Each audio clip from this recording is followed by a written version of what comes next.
When I was a kid, I did not speak English. So when I heard the word empathy, I didn't know what it meant. Empathy? What the hell is empathy? One day, my English teacher explained this word in class and I finally got it. Empathy is to put yourself in other people's shoes. Okay, I finally got it. If I leave my world and live in another person's world, even for one day, I will understand them. That's empathy. That's why 10 years later, I went around the world to South Africa, United States, and Philippines to live the life of the poor and underprivileged, to see exactly how they feel, to exercise empathy. And this trip starts in one of the most expensive cities in the world, New York.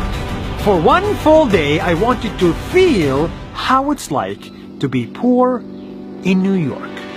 According to the World Bank, you're only poor if you live under $1.90 per day. In New York City, that's borderline impossible, but I'm gonna try this. Let's go. You're kidding? $3 for one ride? $3 for one subway ride is too much. I'm using my feet. I can't do breakfast. There you go. So this is my lunch.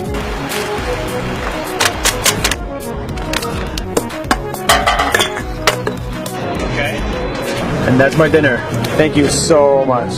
Too expensive, I literally can't afford anything here. How much is this? $3.35. $3.35? Yes. This is gonna have to be my dinner. Exactly $1.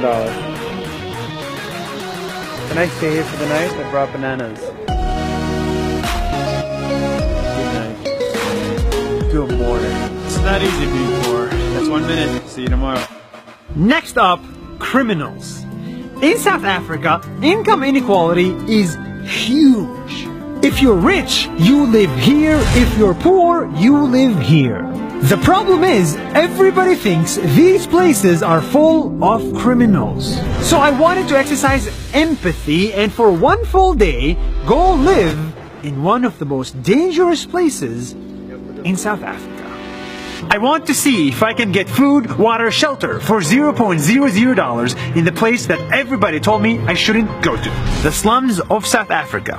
In South Africa, slums are objectively dangerous, but everyone makes it sound like it's a different world with aliens that are all criminals. There's thugs in there. This is the unfortunate part, because they're going to rob you. Literally, it's gambling. You're gambling. But I don't think so. So I left my wallet and said goodbye to my friends to enter a slum by myself and show that it's more than just criminals.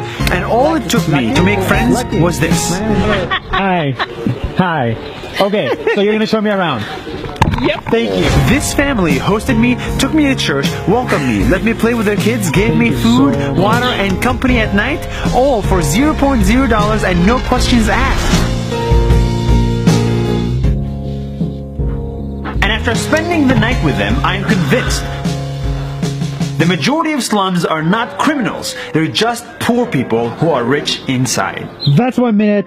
See you tomorrow. I love you. I love you too. Okay, that was a lot to take in. So before you get depressed, I want you to smile.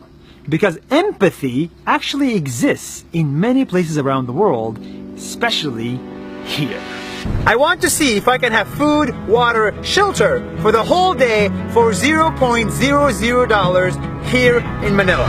I gave up my valuables, my drone, and my entire wallet and checked out of the hotel to hit the streets. It's a bad idea. I cannot take buses or taxis. I cannot eat out. But what I can do is rely on people's generosity. For water, I say I'm thirsty. Thank you. So I'm a Muslim, I'm also Muslim, that's why the people is very thirsty, much better to give. For food, I say I lost my wallet and leave. You ran after me. Yes. Why? So I'm just sharing my blessings. Unbelievable. But for shelter, this is a bit hard. I say I'm stranded. I ask 1, 2, 3, 4, 5, 6, 7 people and then I meet this guy. What happened to you? It's a long story. He takes me in, buys me food, offers me his home, gives me his bed, and doesn't even want to be filmed. There is still good in this world. That's 1 minute. See you tomorrow. Thank you. Thank you. At the end of the day, before you judge people, live their life. You'll see that the poor is not lazy. They're busy finding their next dollar. The slum residents are not criminals. They're just hiding from the crime outside. And the world is not cruel. It has a lot of good people already. And when everyone, your kids, your parents, your friends on Facebook, and your friends in real life understand the word empathy, the world will be a much better place to live in.